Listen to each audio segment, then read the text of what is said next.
Welcome back to another Song of Iron making of video. This is episode 1 of Making a Boss, and we're going to be talking about modeling our character. The troll is a pretty big on-screen character, but the workflow for him or a less detailed, smaller character is really the same. When I'm modeling, I try to keep 3 things in mind. Keeping my model simple, working in layers, and focused detail. When I'm talking about keeping my model simple, I'm talking about low poly modeling. When I'm modeling a character, I'm really just blocking out the most basic shapes and then slowly adding detail, trying to keep the model as simple as possible. I've really found this to be helpful while working on Song of Iron.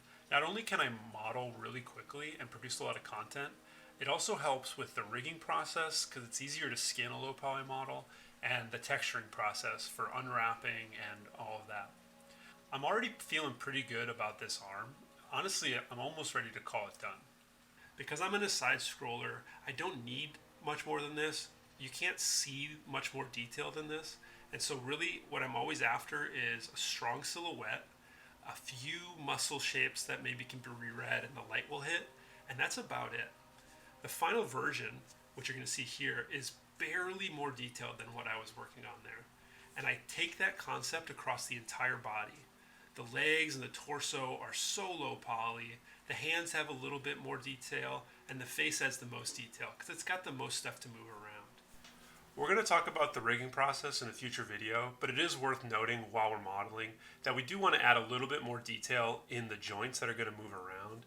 We don't need much because when we're low poly modeling a character like this, it's actually easier to keep the mesh fairly rigid to the bones. It helps us keep the mass and shapes of the character and still gives us a lot of good mobility.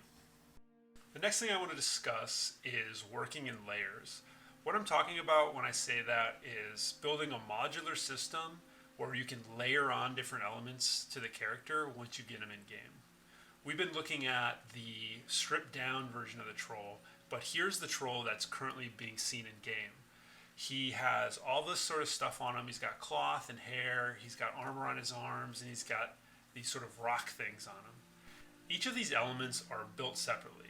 You skin them to the same rig as the troll, but you bring them in the game by themselves and then attach them later. We'll talk about that more in another video. This allows us to build a lot of unique trolls because we can mix and match these elements. We can also build a few variations, and that gives us a lot of possibilities. And the last thing we're going to talk about is focused detail. But what does that mean? When I say that, I'm really talking about putting the detail, the high level of detail, the extra effort into the things you want the player to pay attention to the most.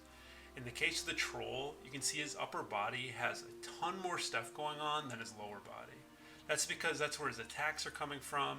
His face has lots of detail because he emotes a lot, he roars, he grits his teeth, his nose can animate, his eyes can animate. That's the important stuff for the player to know. The feet and the torso, they're not so important to the player, so I've lowered the quality level of them. When you give something a lot of detail, you're telling the player it's important to you, which means it should be important to them. And when those things don't line up, you find the player is confused about what they're supposed to be doing or what they're supposed to be paying attention to. When building games, every small detail is important, and that really starts with the modeling.